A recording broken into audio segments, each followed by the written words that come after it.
The Thing from 1982. I think it's fair to say that this is one of the best sci-fi horror movies of all time.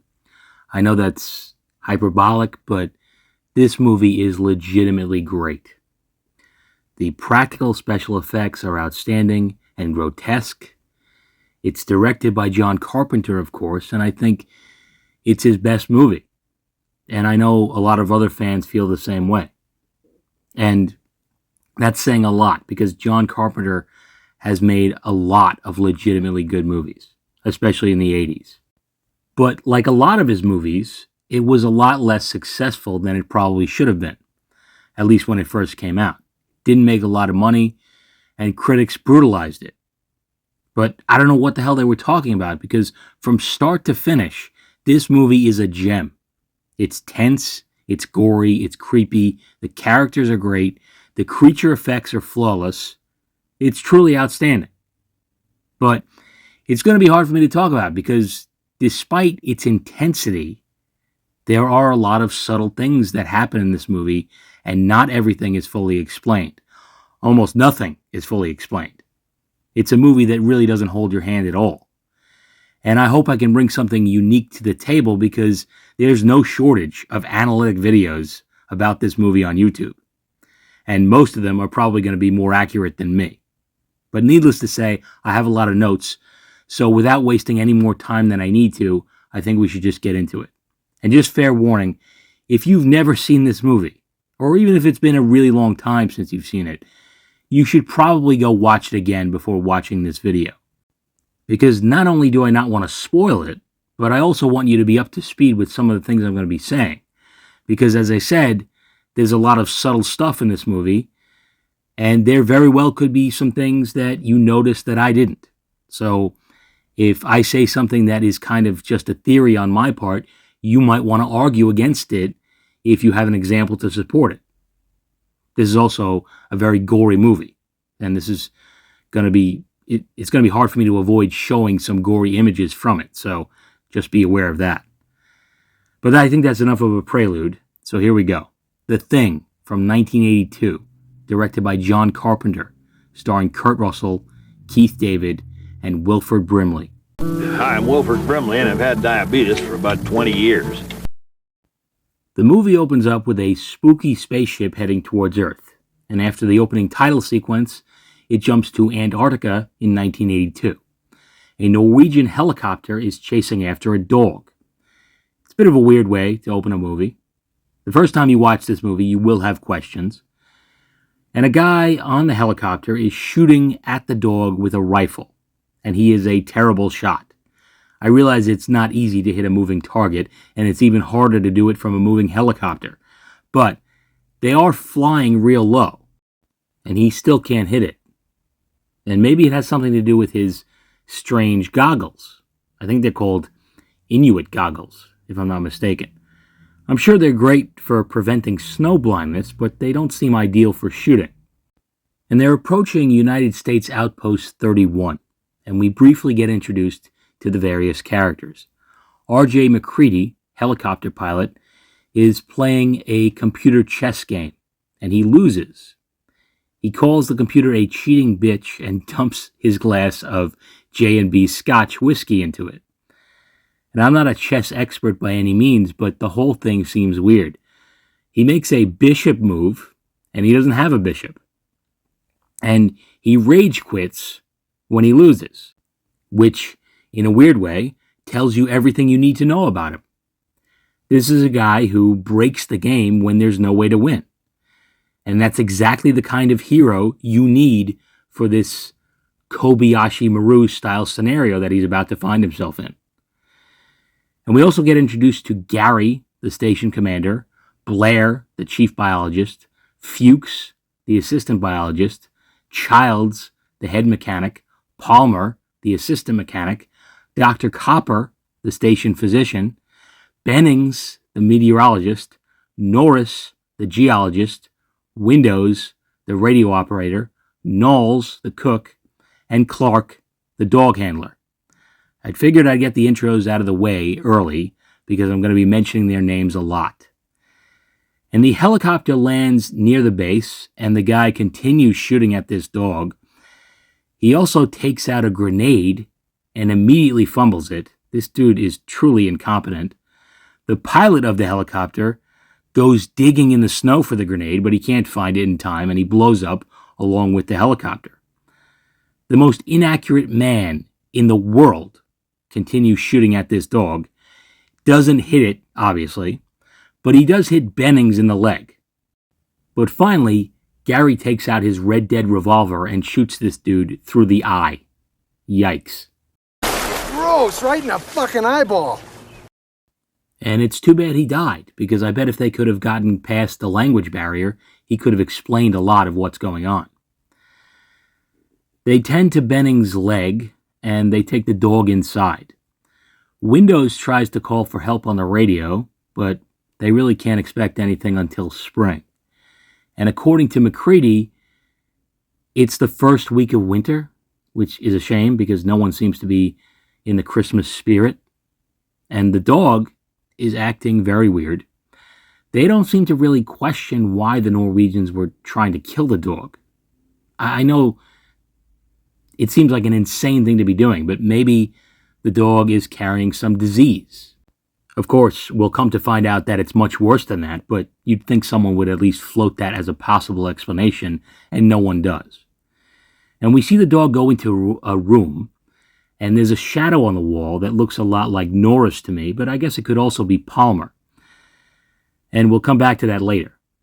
In the meantime, Copper, Gary, and McCready decide to take a trip over to the Norwegian base in a helicopter. And can we talk about McCready's hat for a second? I mean, what the hell is this hat? Is this the most practical headwear for the Arctic or anything for that matter? And isn't weight an issue when taking off in a helicopter? Can they get off the ground with this hat is what I'm asking. Apparently they can. They make it to the Norwegian base, and they find it completely destroyed. They find a frozen body of a man whose wrists have been cut, and it seems self-inflicted, and the blood has frozen before it even reaches the ground. I guess it must have been real cold. They also find a giant block of ice with a massive hole in it. They speculate that the Norwegians might have dug up some kind of animal that was frozen in the ice. But if so, where is it? They also find a burned body of something, and they decide to take it back with them to their base. And why they do that, I will never know. I mean, that is the dumbest thing anyone does in this movie, is bring this weird, deformed, burned body back to their base. They want Blair to examine it, and that's why they do it, but I feel like they could leave it there and it would be just fine. And it is grotesque, at least on the outside. On the inside, according to Blair, it has a normal set of internal organs, which obviously only raises more questions than answers. And meanwhile, Clark puts the dog with the other dogs, and he leaves. And the dog begins to transform into an incomprehensible Lovecraftian monstrosity. The dogs naturally start freaking out. Clark hears the commotion and comes running back in and sees this horrific sight. McCready also hears the ruckus. He pulls the fire alarm. He runs in with some of the others and meets Clark, who says this. I don't know what the hell's in there. It's weird and pissed off, whatever it is. Bennings, go get Childs. Weird and pissed off? I don't know. That sounds like kind of an understatement. I mean, he might as well be talking about me. And during the confusion, everyone is stumbling around in the hallway, and Copper has no fucking pants or underwear on. He's full on shirt cocking it right now. And you might be saying, maybe he was asleep. The alarm's going off. He thinks there's a fire, so he ran out into the hall. Okay, fine. I can buy that. No harm, no foul. But then why the hell does he have his boots on? He has winter boots on and no pants or underwear. That means he took his boots off so he could take his pants off, and then he put his boots back on. So far, everyone is human. But when people start becoming not human, Copper would become my first suspect based on this alone. The dude likes whacking his bag in combat boots. What else can I say? In any case, McCready shoots the creature with a shotgun several times, and it does nothing. So the Norwegian guy really had no chance of killing this thing anyway, even if he could hit the broadside of a barn. And finally, Child shows up with a flamethrower and lights it up. They examine what's left, and Blair says it's not a dog and never was, which seems kind of obvious, really. He says it's an imitation. It was trying to absorb the other dogs. They got to it before it had time to finish. So now they know they are dealing with something that can look like anything. And Blair is suspicious of Clark because he spent the most time with the dog. They end up looking at a tape of what the Norwegians discovered. I'm guessing they brought this back from the Norwegian base. And it shows them uncovering something in the ice, something massive. So McCready puts on his Turd Ferguson hat and heads over to this location with Norris, and they find a massive spaceship buried in the ice. And according to Norris, it's been there for 100,000 years. They head back and discuss their findings. Needless to say, it's a daunting discovery, and Childs doesn't buy it. I don't know why. There's loads of evidence to support it. But Palmer is all in. He smokes a lot of weed, and it seems like he's super into ancient aliens. And I don't know how he has so much weed. Did he bring a 3-month supply with him to the Arctic Circle? If he did, he's a hero. And Noel says that he found some dirty underwear in the kitchen garbage.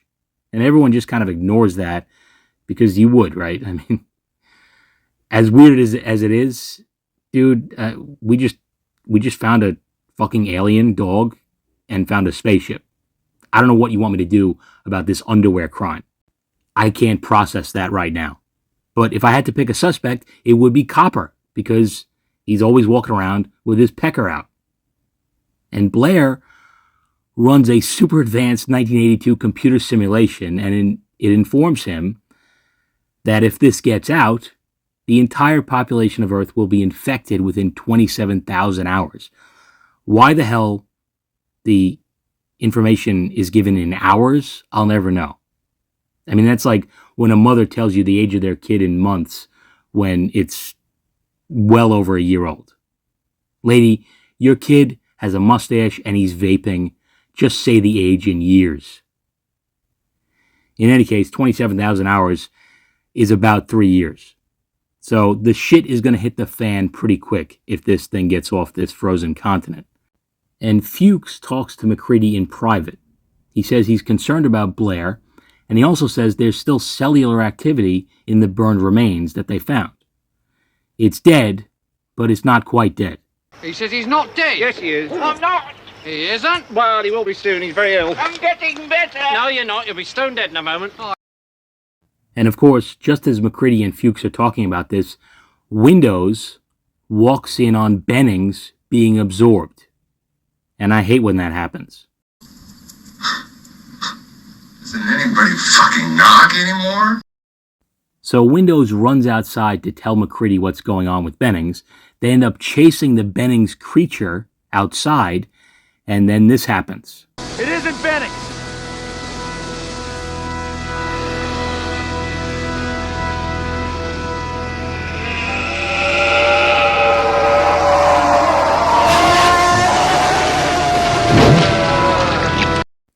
Well, that's unpleasant. So they burn Bennings, and not long after that happens, McCready sees someone running away from the helicopter, but he's not sure who it is. Then they hear some gunshots. They run inside and find Blair raving and smashing up the place. In his rantings, he says the thing wanted to be us, because no dog is going to make it 1,000 miles through the cold. They eventually subdue Blair, and Child says Blair smashed up the helicopter and killed the rest of the dogs. Now, He may have killed the dogs, but I think it's unlikely that he smashed up the helicopter. Well, he could have, but we'll come back to that. They lock Blair in a shed outside, and before McCready leaves, Blair tells him to watch Clark. The remaining members discuss their next steps. McCready says someone in this camp is not who they appear to be. Right now it may be one of us, but by the time spring rolls around, it may be all of us. Copper suggests doing a blood serum test. They have a supply of uncontaminated blood, and he says if they mix their blood with that, there might be a reaction if the sample comes from someone who's the thing. But it turns out that the blood has been destroyed, and it wasn't broken into. Someone unlocked it. Gary is the only one with the keys, so everyone suspects him. Windows panics and grabs a gun. And I think I know why he does that, because it's actually Windows who had the keys last. When he found Bennings, he dropped something that sounded an awful lot like some keys. So Windows is probably wondering why Gary didn't accuse Windows, since he knows he had the keys last. But in truth, he probably just forgot that he gave the keys to Windows. Either way, whoever this thing really is could have picked up those keys at any moment and used them to get to the blood. You forgot your keys. And Gary is also losing it a bit. Cooler heads prevail for the time being, and Gary decides to relinquish his authority. Not that he had a whole lot to begin with. He suggests Norris takes over, but Norris declines. McCready ends up taking the gun. They tie up Gary, Copper, and Clark as they are considered to be the likely suspects. Later, Fuchs talks to McCready, and he suggests they all prepare their own meals and only eat out of cans because a particle of this thing could be enough to infect someone. Because as I understand it, there are basically two ways that someone can turn into this thing.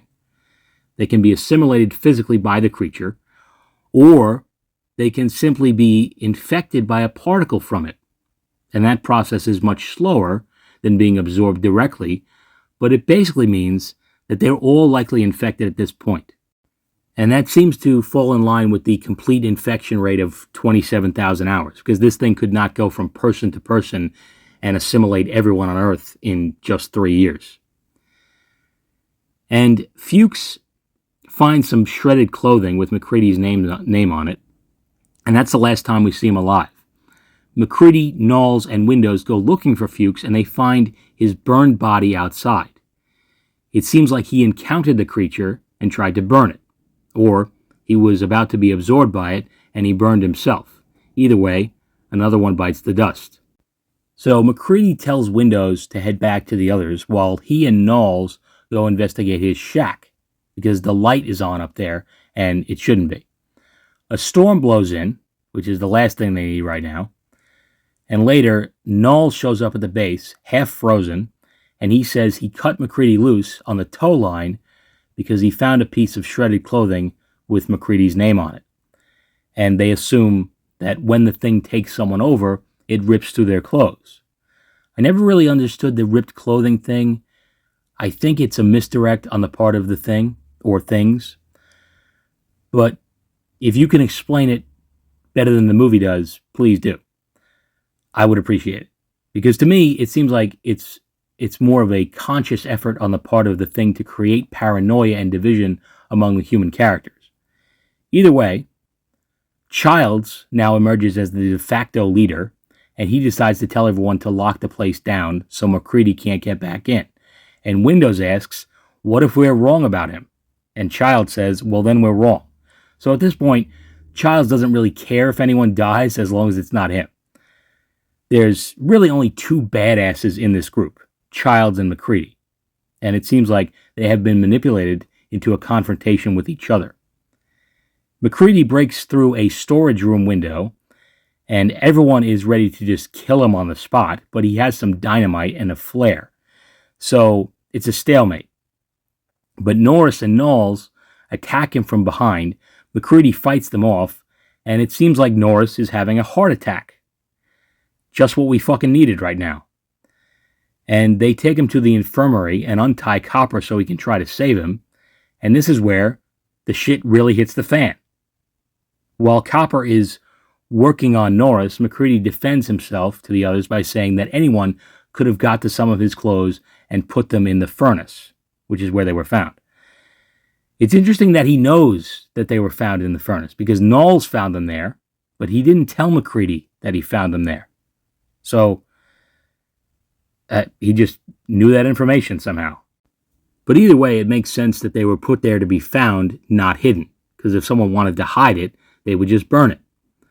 And Copper uses a defibrillator on Norris, and Norris has his chest open up like a giant mouth with teeth, and it bites Copper's arms off. And this is one of the most mind-blowing things I've ever seen in a movie, because there's no way you could see this coming. In a pre-CGI world, the mind cannot comprehend what just happened. And we can assume Copper's dead because we never see him again.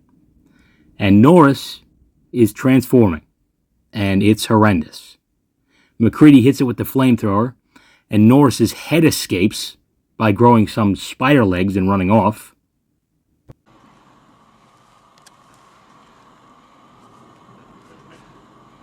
You gotta be fucking kidding.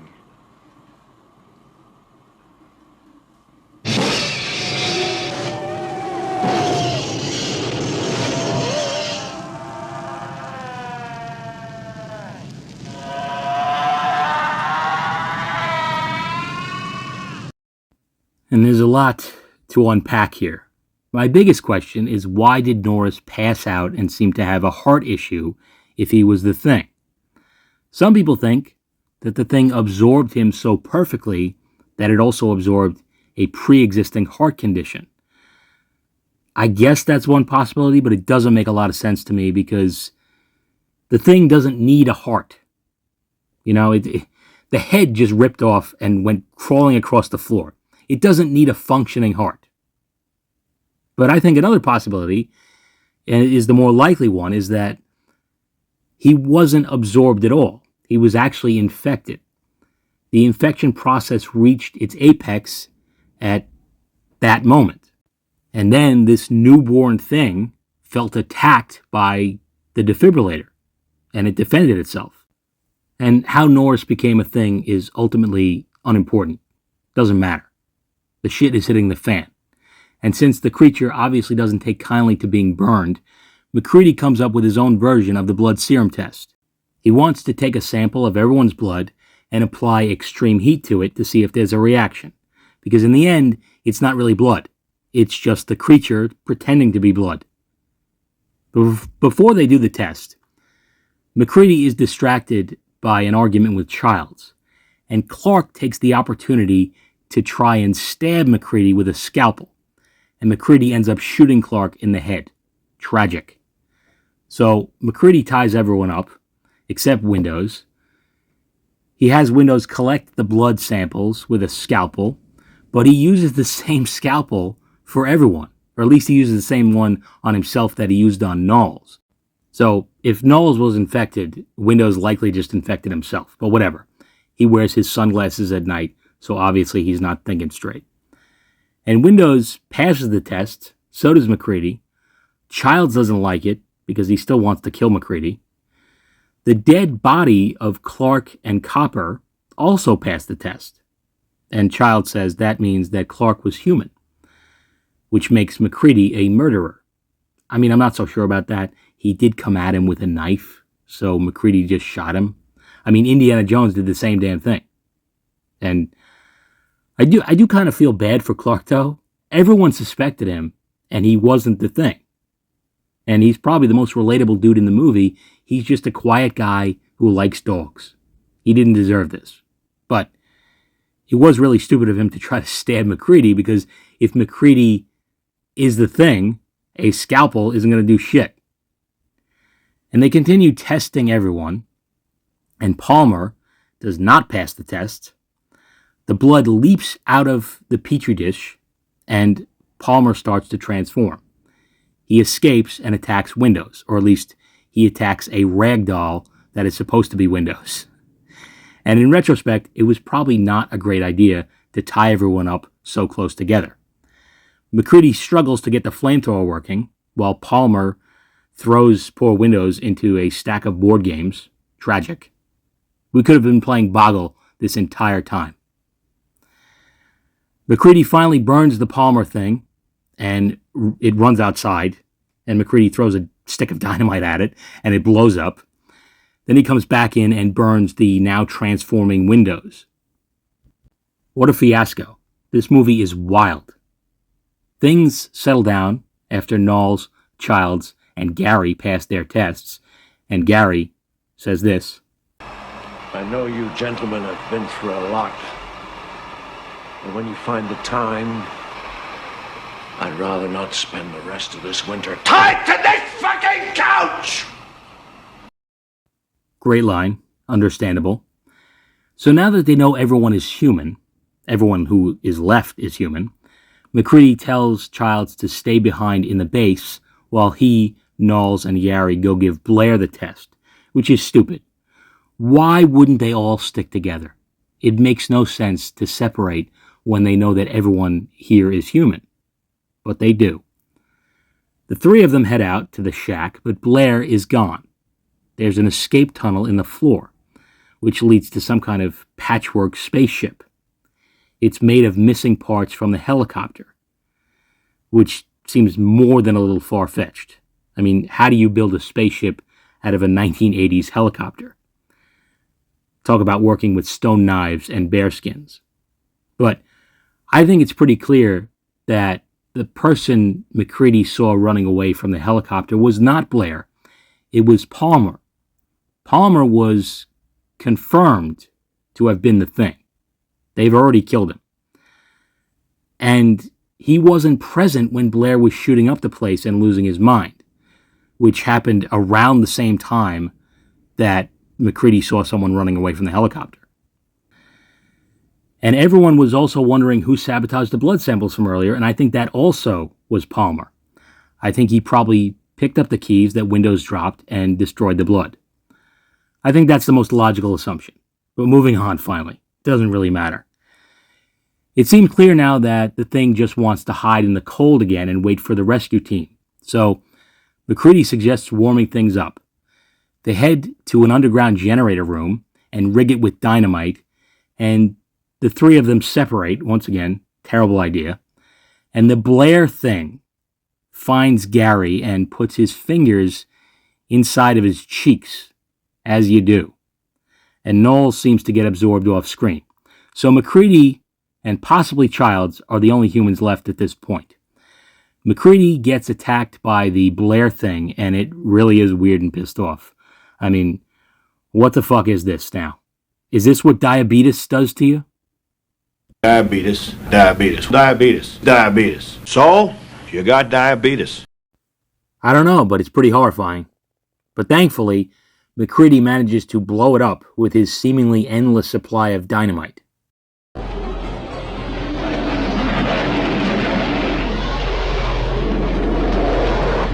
Fuck you too!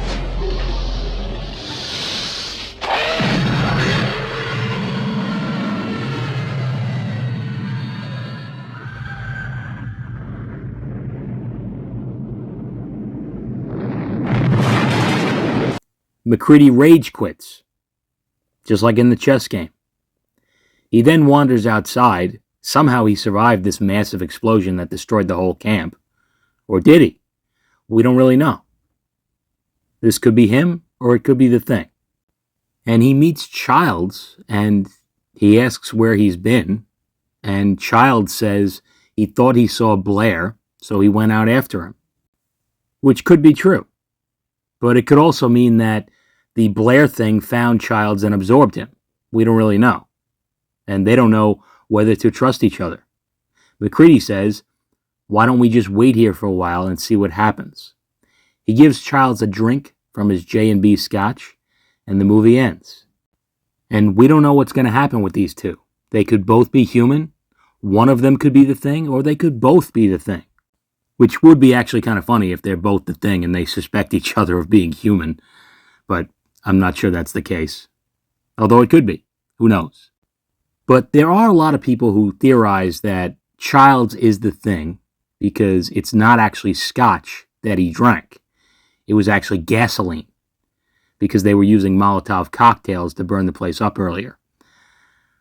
And the fact that he drank it without reacting is proof that Childs is the thing. I never bought into that, mostly because once you're the thing and you're pretending to be a human, you're a perfect copy. So the thing has taste buds. It would definitely be able to sense that it was not drinking a drink. And it also, McCready was about to drink it too, or at least it seemed like he was. So I don't really buy into that. It doesn't mean that Childs isn't the thing. It just means that that's not really proof of it. So we don't really know who is the thing. And that's the point. You're supposed to speculate and wonder about the end of this movie. You're in the dark just as much as the characters are. And I think it's suspicious that McCready suggests that they kind of do nothing. Because if one of them is the thing, that means the thing will win. Because it wants to go to sleep in the cold. So it could be McCready. Who knows? There is absolutely no way of knowing. And that's the scariest part. And that's part of the reason it's so great.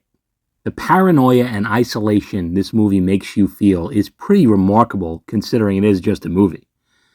And one weird thing about it is that there's no women in it, unless you count the voice of the computer chess game, which was voiced by Adrienne Barbeau, famous actress and John Carpenter's wife at the time. But I think the lack of women in the movie kind of adds to that feeling of isolation. It's not a functioning community of diverse people. It's just a bunch of depressed dudes in the Arctic. And we can speculate about this alien creature all day. I mean, what is it really? It's the thing. I mean, when it crashes in the spaceship, is that even its spaceship? Or did it just take over some other alien spaceship? I think that's probably the more likely scenario. The thing is just basically a disease. It's a parasite.